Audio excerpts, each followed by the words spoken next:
सिर्फ डीडी उर्दू पर।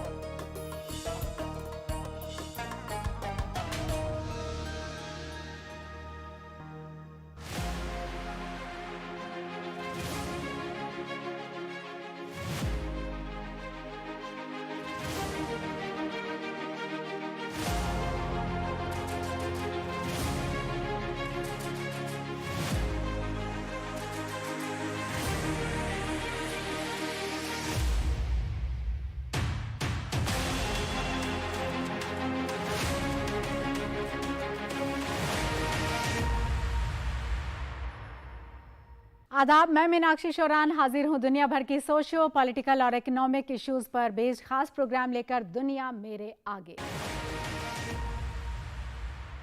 हमारे इस खास पेशकश में आज बात भारत के डिफेंस एक्सपोर्ट की। आज भारत दुनिया के नक्शे पर सबसे बड़ी डेमोक्रेसी और तेजी से तरक्की करने वाली 5वीं बड़ी इकोनॉमी के तौर पर उभरा है, जिनमें इन दिनों डिफेंस सेक्टर से काफी मदद मिल रही है। डिफेंस सेक्टर की अगर बात करें तो भारत आज दुनिया के बड़े डिफेंस प्लेयर बनने के रास्ते पर भी चल पड़ा है। अब हम न सिर्फ दूसरे मुल्कों से डिफेंस वेपन इंपोर्ट कर रहे हैं, बल्कि दुनिया के कई मुल्कों को हथियार हम बेच रहे हैं। इसका मतलब यह है कि भारत डिफेंस सेक्टर में सेल्फ रिलायंट बनता जा रहा है। जाहिर सी बात है, इसमें मेक इन इंडिया कैंपेन का बहुत बड़ा कंट्रीब्यूशन है। और पिछले 5 वर्षों की अगर हम बात करें तो भारत ने कई ऐसे इंपॉर्टेंट कदम उठाए हैं जिससे भारत दुनिया में हथियारों का बड़ा सप्लायर बनता जा रहा है। और इसी पर डिटेल में हम बात करेंगे। हमारे साथ स्टूडियो में मौजूद हैं 3 खास मेहमान हमारे साथ, और उनसे आपका हम तारुफ करवा दें। Retired group captain professor Dinesh Kumar Pandey ji हमारे साथ मौजूद हैं। Sir, welcome to the studio. Indian navy के रिटायर्ड नेवल पायलट और वॉरशिप कैप्टन श्याम कुमार जी हमारे साथ मौजूद हैं। Sir, welcome to the studio. और इंडियन मिलिट्री के retired engineer officer colonel Anurag Shukla हमारे साथ स्टूडियो में मौजूद हैं। Sir, welcome to the studio. Colonel Anurag Shukla ji, क्या है ऐसा जो दुनिया को हमारी तरफ अट्रैक्ट करेगा? क्योंकि जब हम ये भी बात करें कि आज हम एक्सपोर्ट की बात कर रहे हैं, तो अभी तक तो हम इम्पोर्ट की बात करा करते थे। तो जो ट्रस्ट बिल्ड करना वो कैसे होगा? प्लस ऐसी क्या आपको वजूहात नज़र आती हैं जो ये बताती हैं कि हमारे एक्सपोर्ट को बढ़ाएंगी, और बाकी जो नेशंस हैं जो कि शायद खुद भी सेल्फ रिलायंट हो सकते हैं बहुत सारी चीज़ों में, और हमसे बड़ी इकोनॉमी भी हो सकते हैं, but still they are trusting on us? सबसे पहली चीज़ तो है जी क्वालिटी। जब क्वालिटी दिखाई पड़ती है तो बायर अपने आप आते हैं। सेकेंड थिंग है टाइम डिलीवरी।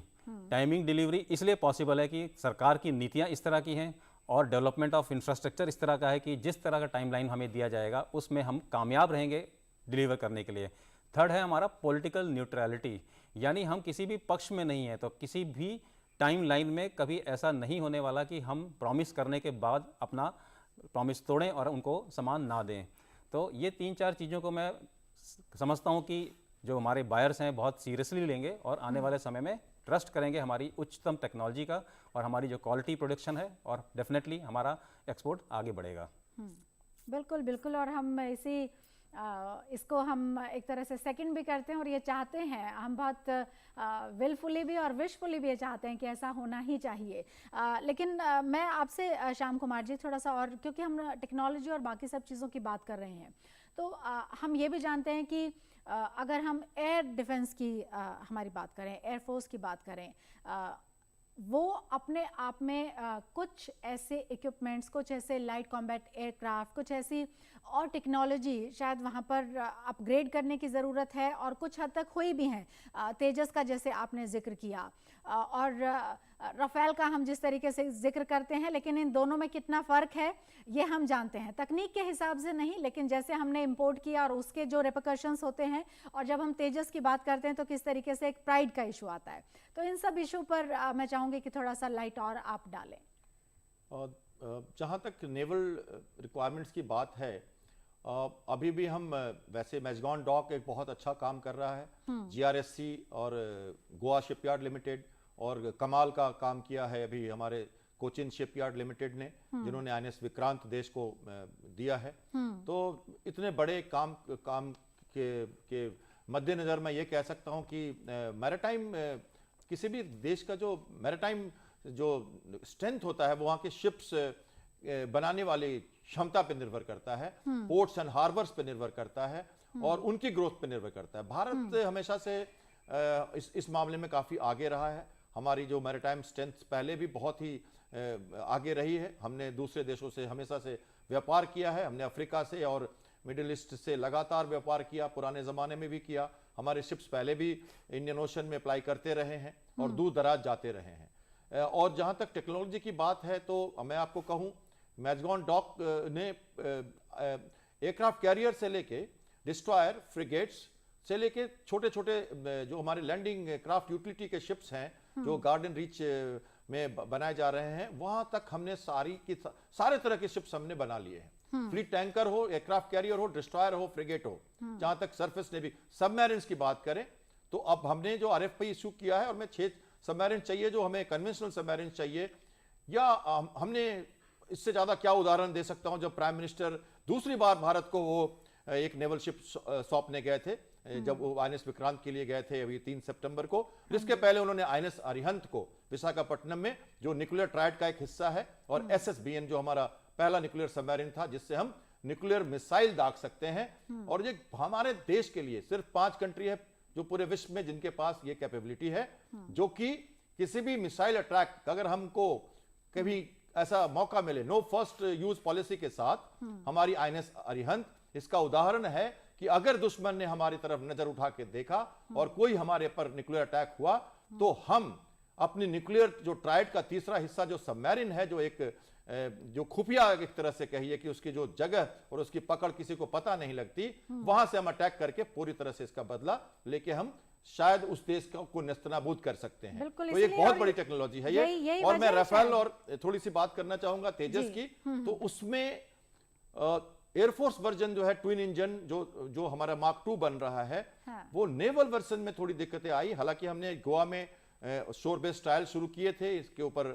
काफी चर्चा हुई है, लेकिन twin engine deck based fighter जो है वहां पर दिक्कतें आ रही हैं। हमें आईएनएस विक्रांत पे फाइटर एयरक्राफ्ट चाहिए, तो राफेल के बारे में भी, अमेरिकन एयरक्राफ्ट के बारे में भी और तेजस के ऊपर भी चल रही है चर्चा।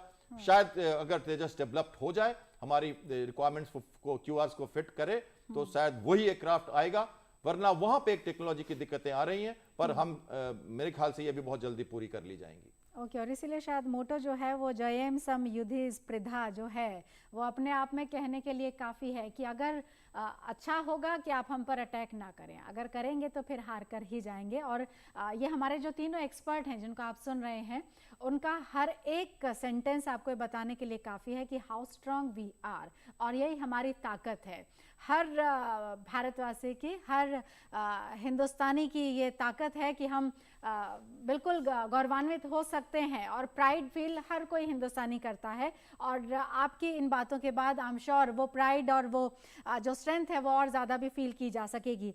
लेकिन सर, मैं आपसे जानना चाहूँगी दिनेश कुमार जी, क्योंकि हम एयरफोर्स की बात करें, हम आकाश की बात करें, वहाँ की हम बात कर रहे हैं आपसे, तो वो हालांकि उन्होंने जिक्र किया सर ने तेजस और उसका, लेकिन फिर भी क्या हम तकनीक में कहीं पर थोड़ा सा और वेट एंड वॉच की स्थिति में अभी हैं, या उसको और कैसे हम और एडवांस कर सकते हैं? और जितने भी हमारे लाइट कॉम्बैट एयरक्राफ्ट हैं, अभी हमारी जो सिचुएशन है उससे कितना और वक्त आप बताएंगे कि बेटर होगा, और उसमें कहाँ पर ऐसे मुल्क और हैं जो हमारी तरफ कम से कम इस उम्मीद से देख रहे हैं कि कब हम उस तरह से ग्रो करें कि वो अपने ऑर्डर्स हम तक भिजवा सकें और अपने देश को वो थोड़ा स्ट्रेंथन फील करवा सकें? देखिए, हम बाहरी मुल्कों की बात करने से पहले हम देखेंगे कि हमारे घर में पहले चीज़ें दुरुस्त हो जाएं। सबको पता है कि मिग 21 जो है वो अब वो बिल्कुल निकलने के उसमें है और उन्होंने अपनी लाइफ जी ली है।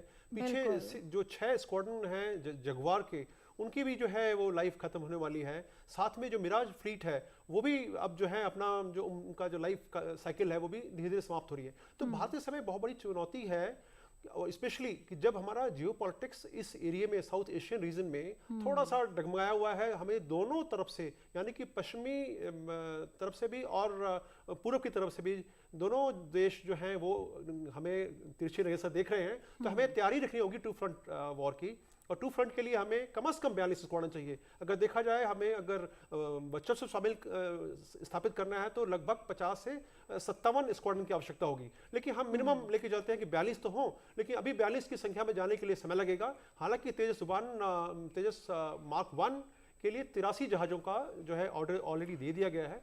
तो 2025 तक उम्मीद है कि मिग 21 जो फ्लीट है वो निकल जाएगी। और तेजस 2 जिसका कि जिक्र हमने शुरू में किया कि 94 से 95% जो भारतीय होगा, इसके आने की संभावना है कि दिसंबर 2024 में शायद इसकी पहली उड़ान हो पाए। तो समय जरूर लगता है क्योंकि जो एरोनॉटिकल इंजीनियरिंग है थोड़ा सा कॉम्प्लेक्स विषय है और तकनीकी इतना आसान नहीं है। आप देखिए चाइना भी इतना जो है एविएशन के सेक्टर में आगे है, लेकिन इंजन वो भी नहीं बना पा रहा है। इंजन बनाना उनके लिए भी चुनौती है। अभी हमने जब जी एविएशन से ज्वाइंट वेंचर के लिए एमओयू साइन किया है, तो अब इंजन डेवलपमेंट का एक बहुत बड़ा जो हिस्सा था वो पूरा हो जाएगा। साथ में जो दूसरी चुनौती हमने महसूस की थी इंजन के अलावा, वो थी रडार की।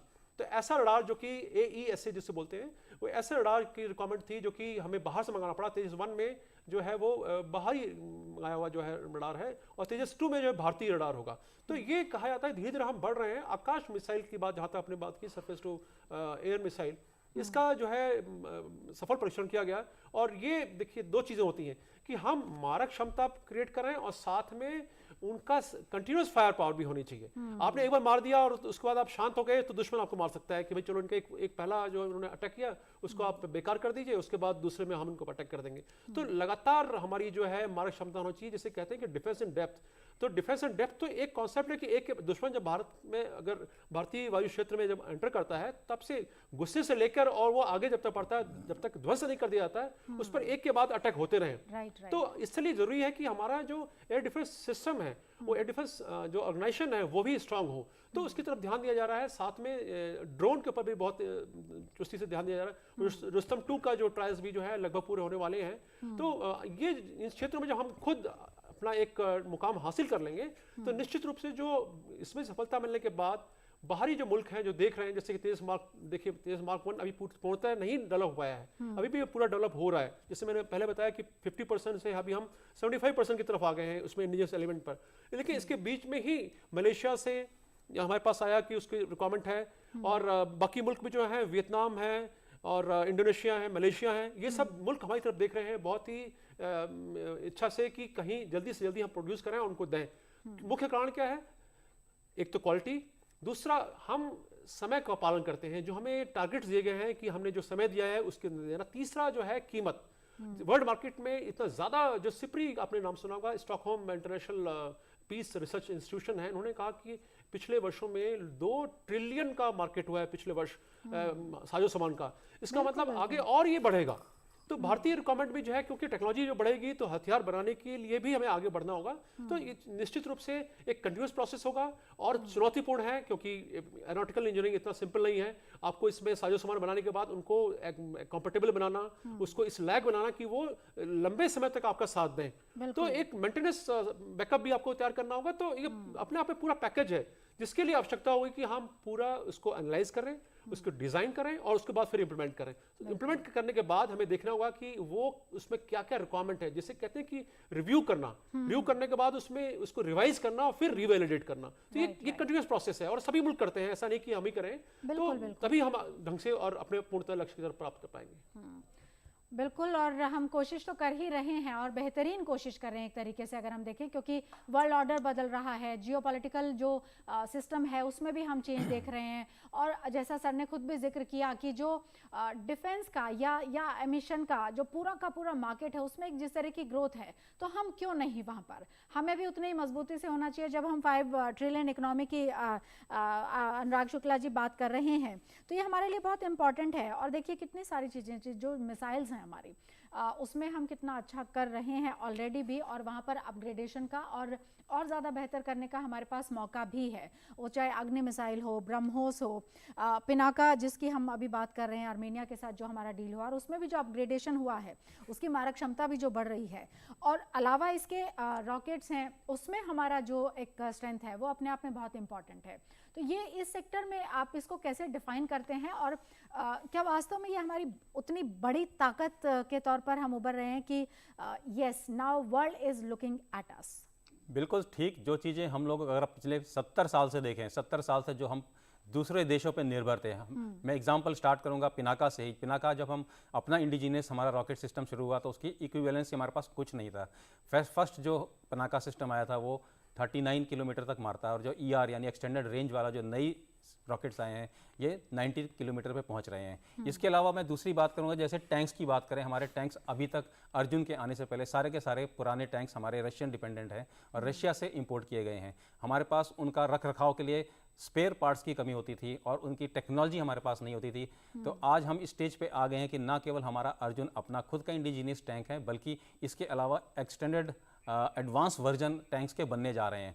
अभी आपने रिसेंटली सुना होगा कि जो टाटा ने एक हमारे को बख्तरबंद गाड़ियाँ दी हैं, एंटी टैंक बख्तरबंद गाड़ियाँ, जो हमने खुद बनाई हैं अपने घर के अंदर, इंडिजिनियस इंपोर्ट मैन्युफैक्चरिंग है। इसके अलावा हम बोफोर्स गन की बात करें तो बोफोर्स गन एक बाहर से गन आई थी, लेकिन आज उसी इक्विवेलेंट, उससे अच्छी गन धनुष के नाम से हमने खुद इंडिया के अंदर बनाई है। तो हर क्षेत्र में डेवलपमेंट हुई है, हर क्षेत्र में हमने टेक्नोलॉजी को एब्जॉर्ब किया है, और टेक्नोलॉजी एब्जॉर्ब करने के बाद उस चीज़ को हमने कामयाबी पाई है कि मैन्युफैक्चर करके प्रस्तुत किया है पूरे वर्ल्ड को, और पूरे वर्ल्ड ने इसको एक्नॉलेज किया है बिल्कुल कि सच में हमारी क्वालिटी भी अच्छी है और हमारी क्वांटिटी भी जिस तरह से डिफाइन की है उस तरह से आ रही है। बिल्कुल सर। और मैरी टाइम को लेकर सर, थोड़ा मरीन टाइम जो हमारा है उसको लेकर मैं और पनडुब्बियाँ और बाकी सब चीज़ों को लेकर भी जानना चाहूँगी, क्योंकि जिस जियो पॉलिटिकल ऑर्डर की हम बात कर रहे हैं और जिन चेंजेस की हम बात कर रहे हैं, और हम ये जानते हैं कि हमारा जो समुद्री तट है वो काफ़ी बड़ा है, तो वहाँ पर हमारी मजबूती भी उतनी ही ज़रूरी है। तो वहाँ पर भी कुछ ऐसी चीज़ें जो आप बताना चाहेंगे हमारे व्यूवर्स को कि कितना हम अपने आप को स्ट्रेंथन कर रहे हैं उस एरिया में भी, ताकि अगर उधर से भी कोई भी सिचुएशन होती है तो we are ready to retaliate. मेरे ख्याल से इससे कोई ज़्यादा सामयिक बात नहीं हो सकती कि कल ही प्रधानमंत्री ने डिफेंस एक्सपो में कहा है, बहुत ही सुदृढ़ शब्दों में कहा है कि हमारी सामरिक सुरक्षा जो मैरीटाइम सिक्योरिटी है उस पर हमें बहुत ध्यान देना होगा और हमें उस दिशा में कदम बढ़ाना होगा।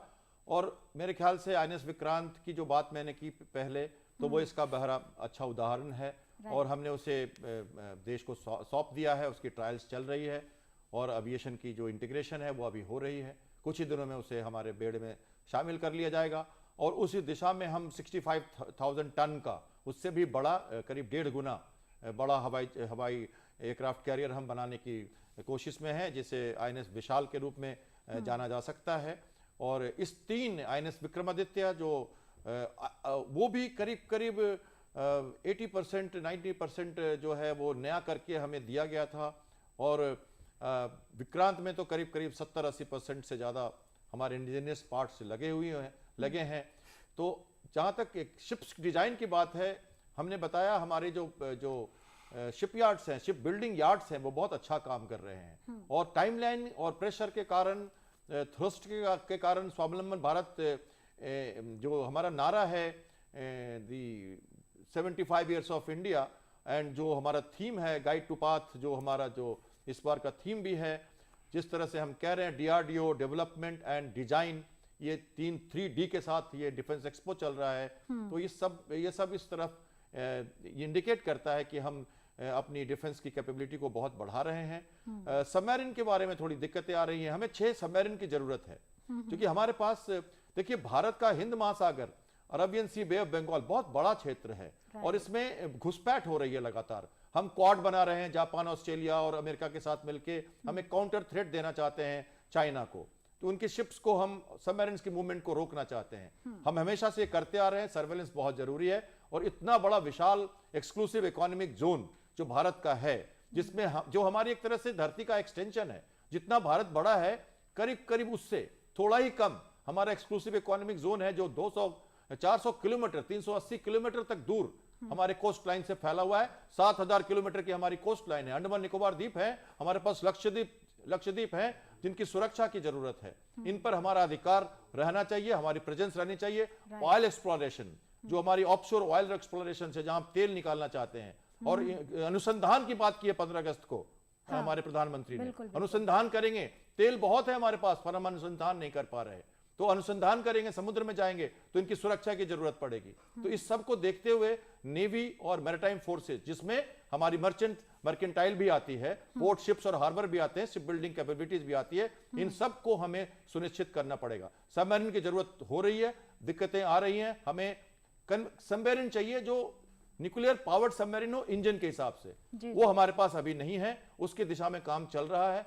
और जहां तक हमारी स्ट्रैटेजिक सबमरीन्स की बात है जिसकी मैंने बात की, तो वो हमारा काम जो ATV है, एडवांस जो व्हीकल्स हमारी बनाई जा रही है वो बहुत आराम से चल रही हैं। और दूसरा शिप भी INS हरिगट जो सबमरीन बन के तैयार है, तीसरे शिप का भी सबमरीन का भी काम चल रहा है। ऐसे सबमरीन्स और कुछ लीज पे लिए हुए हमारे सबमरीन जो है रशिया से, वो हमारी काउंटर थ्रेट अच्छी तरह से कर सकेंगी। 3 से 4 सबमरीन्स SSBN चाइना की हमारे उनके पास हैं, उनके पास 12 से 15 न्यूक्लियर सबमरीन है जो पावर्ड हैं। हमारे पास इसमें थोड़ी कमी है जो हम करना चाहेंगे, और उस दिशा में डिफेंस सेक्टर में अच्छी तरह से बहुत तेजी से काम चल रहा है। मेरे ख्याल से बहुत जल्दी ही हम एक सुदृढ़ नौसेना के रूप में हमारे जो प्लान्स है, पर्सपेक्टिव प्लान है, उसके हिसाब से हम अपनी नौसेना को करीब करीब 150 वॉरशिप्स और 500 एयरक्राफ्ट के साथ कुछ दिनों में देश को दिखाने वाले हैं। बिल्कुल बिल्कुल, इक्विप्ड एक तरीके से जिसको हम कहते हैं। प्रोफेसर दिनेश कुमार जी, आप कुछ ऐड ऑन भी करना चाह रहे थे, और हाउ विल कंक्लूड इट कि जो हम बात कर रहे हैं उसको अगर हम कंक्लूड करना चाहें ब्रीफली, तो उस हवाले से आप क्या बताएंगे? मैं पहले इसमें ही कहूँगा कि जो हमारा जो थ्रेट परसेप्शन है इंडियन ओशन रीजन में, और साथ में जो इंडो पैसिफिक है, ये यहाँ पर थ्रेट जो है बहुत बढ़ता जा रहा है भारत के लिए।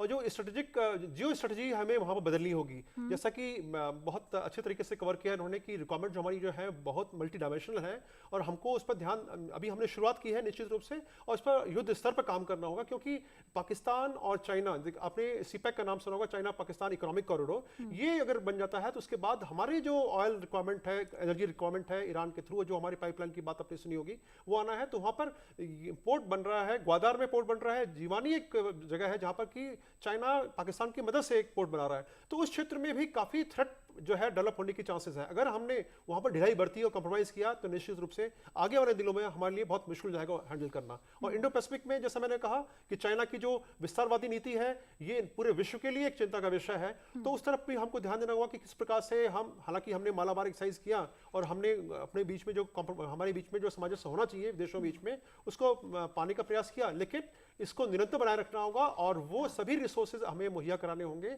जो कि इस क्षेत्र में एक संतुलन बनाए रखने में, शांति स्थापित करने में हमें मदद करें। जहां तक ओवरऑल डेवलपमेंट की बात है, चुनौतियां बहुत हैं, लेकिन हमें उनका धैर्य के साथ सामना करना होगा। हमें विश्वास रखना होगा अपने वैज्ञानिकों पर, अपने कर्मियों पर, जो कि निश्चित रूप से आगे बढ़ रहे हैं। और DRDO हो, HAL हो, ADA हो, ये सभी जो है इंस्टीट्यूशंस अपने आप में युद्ध स्तर पर आगे काम कर रहे हैं। निश्चित रूप से हमें देखना होगा कि जो हमारी रिक्वायरमेंट्स हैं वो हम सही ढंग से डिफाइन करें। और जो एक और महत्वपूर्ण चीज़ है कि अगर हमने प्राइवेट ऑपरेटर्स को, इंडियन प्राइवेट ऑपरेटर्स को एक चांस दिया, और एक जो फाइनेंशियल डिमांड है अगर वो नहीं रही, देखिए मैं इशारा कर रहा हूं कि ये कोई भी प्राइवेट ऑपरेटर काम करेगा उसको रॉ मटेरियल की जरूरत होगी, वो अकेले सब कुछ नहीं बना पाएगा। कोई जहाज बनाता है तो उसके इंजन कहीं और बनता है, टेल विंड कहीं और बनता है, रडार कहीं और होता है, तो कई ऑर्गेनाइजेशन मिलकर एक जहाज बनाते हैं। तो ये जो अगर इकोसिस्टम पूरा ढंग से डेवलप नहीं हो पाया तो हमारी जो अभी जो तेजी हमने पकड़ी है उसमें गिरावट आने की संभावना है।